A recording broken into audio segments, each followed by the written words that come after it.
Welcome to Shadow Shorts.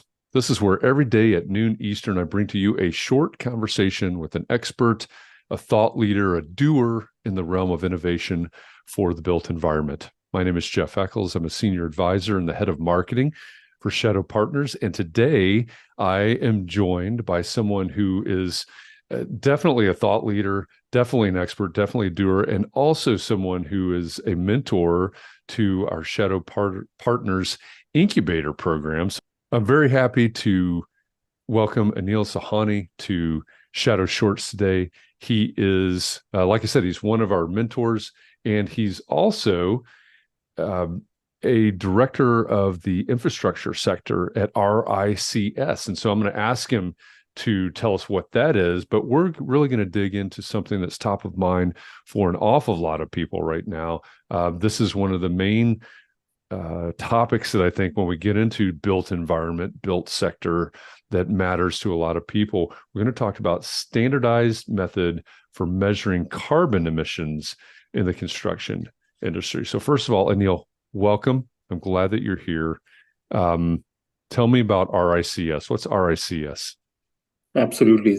Thank you so much, Jeff. I really enjoy interacting with you. And I'm very thankful for what you're doing with the mentor program and how you are bringing those groups together and having them sort of meet with the mentors. I really enjoyed meeting last week with one of the groups. So I work for the RICS. RICS is the Royal Institution of Chartered Surveyors.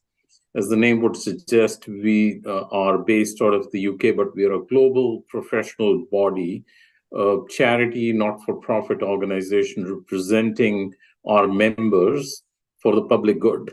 So we have 135,000 members globally, including some student members. And we are unique in that we represent a broad brush of subsectors or pathways, as we call them, or specialisms within the built environment sector. So you would see some of our practicing members in land surveying. We have folks in planning, obviously construction infrastructure. That's a domain that I work in.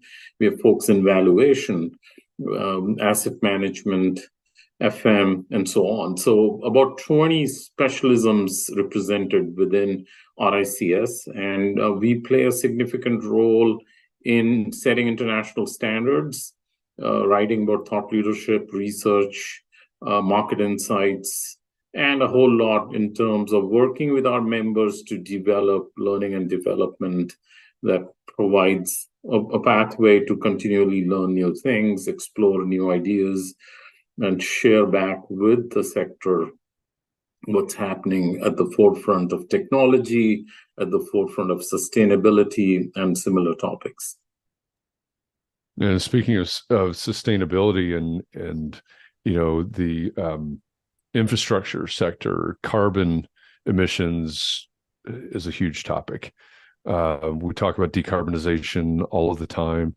I know, before we went live here, we were talking about the fact that at RICS, you've developed some systems. So is there a standardized system? What is, or a standardized methodology for measuring emissions in the construction industry? And what does that look like? What does it mean for the industry if we're measuring in a standardized way? Absolutely. So I think it is, as you pointed out, sort of top of the mind for industry leaders. But I say carbon is the loudest, but not the only voice in built environment sector. So we got to look at all other outcomes also from our assets, our projects. But definitely there is a strong need for the sector to come together, develop, I think, standardized methods that are comprehensive, that are transparent, open, and as well as consistent, because this is a very crucial area. We got to make carbon visible because carbon targets are being set. But if we don't measure them correctly, we don't report, classify, and improve them in a consistent, cost-effective fashion, then I think it's going to be problematic. But I think lots of work is happening. It's like a complex ecosystem of standards, reporting structures, benchmarks, lots of data that's needed. Obviously, one of the key requirements is to connect the decarbonization workflows back to our design, construction, operation workflows. It need not be a separate silo of its own. So that's where I think a more holistic approach is required. So the centerpiece of RICS's carbon toolkit is this whole life carbon assessment professional standard. That professional standard was written by our members and our colleagues back in 2017. The first edition was released. On September 19, 2023, a group of expert authors, project leads at RICS, as well as our expert working group released the second edition. Now, the second edition provides a very transparent, consistent, comprehensive, consistent method of measuring carbon footprint along the life cycle of any type of asset. So the real improvement with the second edition is that you can do buildings, any type of building, but also about 18 types of infrastructure asset or entity types, beginning with, say, roadways, all the way up to ports or any thing in between. So that's a very unique way of looking at carbon assessment over the whole of life. The standard is consistent with ISO and EN international standards that are very commonly used by carbon experts when doing carbon calculations. It provides a modular approach. It helps you set system boundaries, because how you define your project's boundaries makes a huge impact on how the calculations or assessments are done. You can then connect this standard with a reporting structure. So ICMS, the RICS provides a consistent reporting format also, which is called ICMS, which is an international standard we have developed collectively, collaboratively with the help of 50 other professional bodies globally. So you have how to measure, how to report, and then in the UK, we are developing with the help of other UK-based professional bodies, what's called the Built Environment Carbon Database, which essentially will then give you entity level and product level benchmarks for carbon intensity factors that can be utilized in your calculations. Another piece of the juggle is also, or the puzzle is your carbon targets or carbon budgets.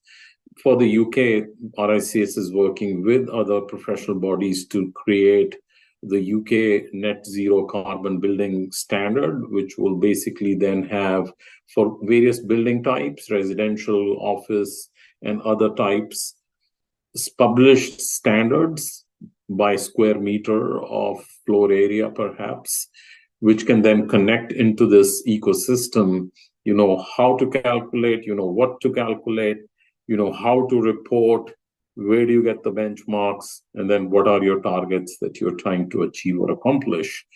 So that sort of fits into this whole ecosystem of various pieces that need to come together for our sector to do these assessments.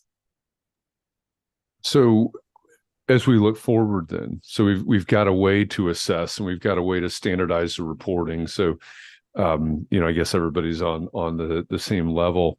How will this impact the way that we think about or look at designing and constructing in the future?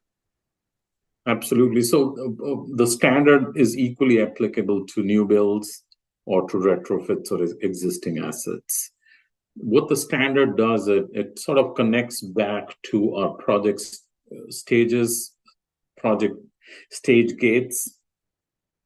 And one of the attempts it does is to connect the carbon calculation workflows with our traditional design construction workflows. For example, we promote the use of BIM, not only for design construction, but also connected back to carbon.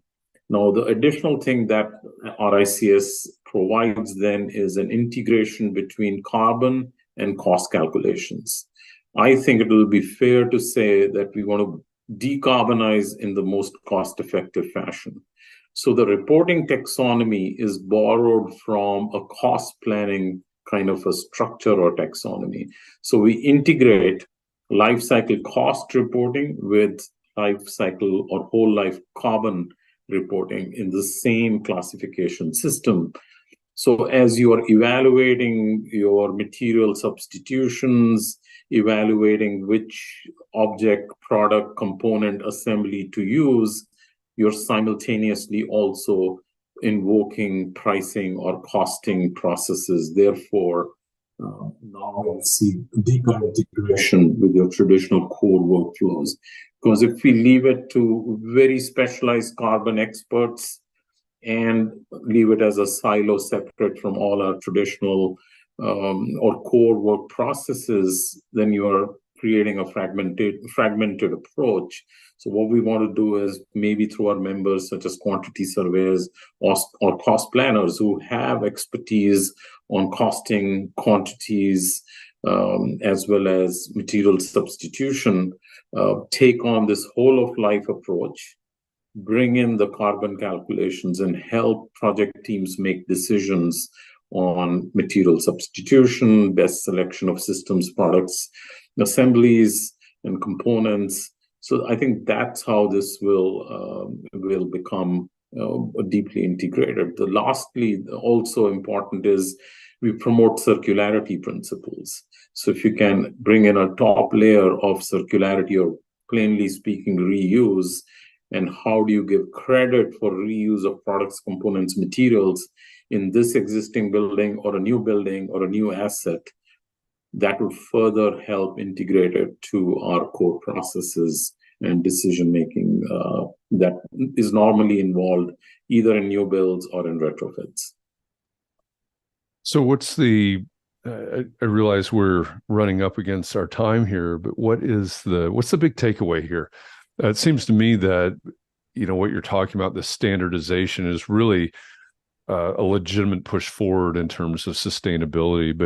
But from your point of view, and maybe the members of RICS, their point of view, what's the big takeaway when it comes to either the fact that there is a standardized method, or the I guess the need for what's the impact of that going to be? I think sort of stating in a very simple term, carbon is another layer on top of our existing layers of complexities when we build projects, turn them into assets, and then run and operate them. The few takeaways here is that we need to now, carbon, you have to have a whole of life approach. It's not possible to do carbon calculations, carbon assessments, and decision making only for what's called embodied carbon. Some people call it capital carbon, because if you're putting a window, okay, fine, you can make a decision on the first based on the first cost. But truly, to do a carbon assessment, you need to take a whole of life approach and see how many times over the life of the asset that window is going to get replaced, and then do a trade-off between embodied and operational carbon.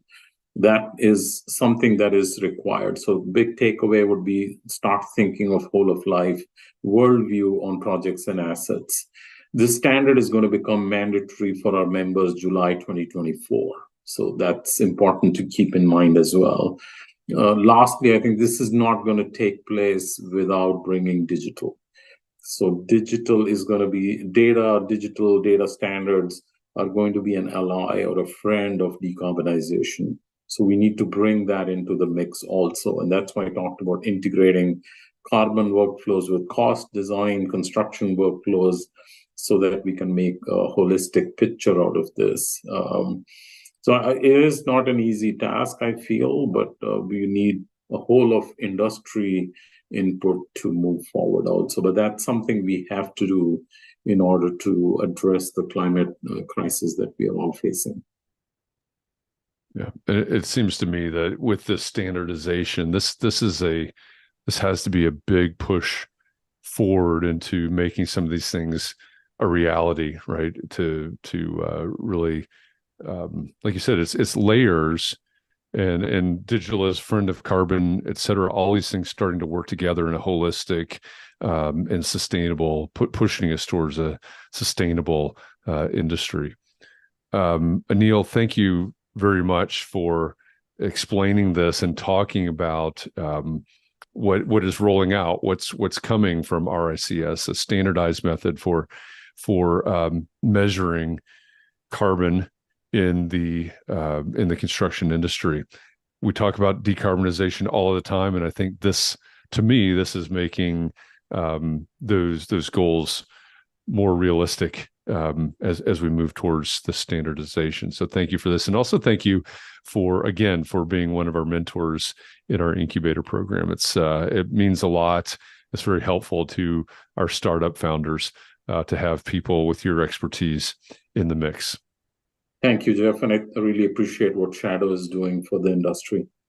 Yeah, thank you. We appreciate it. And for those of you that are out there watching or listening to this, thank you for joining us today. I'll be back again tomorrow with another edition of Shadow Shorts with another expert, a thought leader, a doer in the realm of innovation for the built environment.